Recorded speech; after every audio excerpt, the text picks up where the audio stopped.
Village girl story for kids. एक गांव में नंदराम अपनी पत्नी सुनंदा और बेटी खुशबू के साथ रहता था। नंदराम के पास एक छोटा सा खेत था जिसमें वह खेती किया करता था। पास ही में उन्होंने एक झापड़ी बना रखी थी जिसमें वे सब रहते थे। एक दिन राम के समय घर के आंगन में तीनों सोने की तैयारी कर रहे थे। खुशबू अपनी माँ के साथ सोती थी। दोनों माँ बेटी बातें कर रही थीं। खुशबू, माँ हमें घर में लाइट क्यों नहीं है? गांव के अधिकतर घरों में लाइट होती है। सुनंदा, बेटी एक दिन हमारा भी पक्का मकान होगा तब उसमें लाइट लग जाएगी। अभी देखो लाइट न होने के फायदे, एक तो हम दिन में सारा काम निपटा लेते हैं, जैसे दिन में ही खाना बनाकर खा लेते हैं, इससे सेहत सही रहती है। दूसरा, हम जल्दी सो जाते हैं, इससे सुबह जल्दी उठ जाते हैं। खुशबू, लेकिन माँ रात को तो इतना अंधेरा हो जाता है। सुनंदा, बेटी वो देखो आसमान में चांद कितनी अच्छी रोशनी हमें दे रहा है, फिर हमें अंधेरे में कहाँ है? और हाँ, ये रोशनी जीवन भर तुम्हारे साथ रहेगी, चाहे तुम कहीं भी जाओ। जब भी बड़े होकर तुम चांद को देखो तो अपनी माँ की बात को याद रखना। इसी तरह समय बीत रहा था। एक दिन खुशबू की माँ सुनंदा की तबीयत ज्यादा खराब हो जाती है। उसे अस्पताल ले जाते हैं लेकिन वह बच नहीं पाती। खुशबू अपनी माँ से लिपटकर बहुत रोती है। नंदराम भी पत्नी की मौत से बहुत टूट जाते हैं। कुछ दिन बाद वे अपने खेत और घर को बेचकर खुशबू को लेकर शहर आ जाते हैं। इन पैसों से नंदराम एक छोटी सी दुकान खोल लेते हैं। खुशबू का दाखिला एक स्कूल में करा देते हैं। खुशबू पढ़ने में बहुत तेज थी। वह स्कूल जाती और दोपहर को घर आकर खाना बनाकर अपने पिता को दुकान पर देने जाती। दोनों बाप बेटी मिलकर खाना खाते।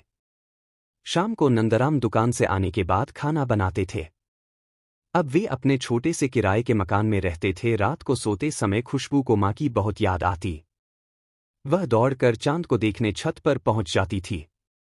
इसी तरह समय बीत जाता है। खुशबू पढ़ लिख कर डॉक्टर बन जाती है। उसे एक सरकारी अस्पताल में नौकरी मिल जाती है। एक दिन जब नंदराम दुकान से घर आते हैं, खुशबू, पिताजी आपको एक खुशखबरी सुनानी है। मेरा तबादला हमारे गांव में हो गया है। अब हम अपने गांव चलते हैं। नंदराम, लेकिन बेटी वहां अब क्या रखा है? वैसे भी मेरा मन वहां जाने का बिल्कुल नहीं है। तेरी मां के मरने के बाद मेरा वहां मन नहीं लगा, इसलिए मैं यहां चला आया। खुशबू, पिताजी मुझे मां की बहुत याद आती है। चलो न वहां जाकर अपना घर देखते हैं, क्या पता वह हमें वापस मिल जाए, मैं उसे खरीद लूंगी। मां की यादें जुड़ी हैं उस घर से। नंदराम, लेकिन बेटी यहां दुकान का क्या होगा? खुशबू, पिताजी अब आप आराम कीजिए, बहुत मेहनत कर चुके, आप इस दुकान को बेचकर गांव में एक खेत खरीद लेंगे और मजदूरों से उस पर काम करवाएंगे। कुछ दिन बाद दोनों बाप बेटी गांव पहुंच जाते हैं। वहां जाकर ज्यादा कीमत देकर खुशबू अपना मकान खरीद लेती है। गांव में ही किराए पर रहते हुए खुशबू उस मकान को पक्का बनवाती है। वहां अब लाइट भी लग चुकी थी। इधर नंदराम गांव में खेत खरीदकर खेती बाड़ी करवाने लगता है। एक दिन जब नंदराम घर वापस आता है तो देखता है खुशबू उसका और अपना बिस्तर आंगन में लगा रही थी। नंदराम, बेटी अंदर सो जाती, यहां तो पंखा भी नहीं है। खुशबू, पिताजी यहां सोने पर ऐसा लगता है जैसे मां के साथ सो रही हूं।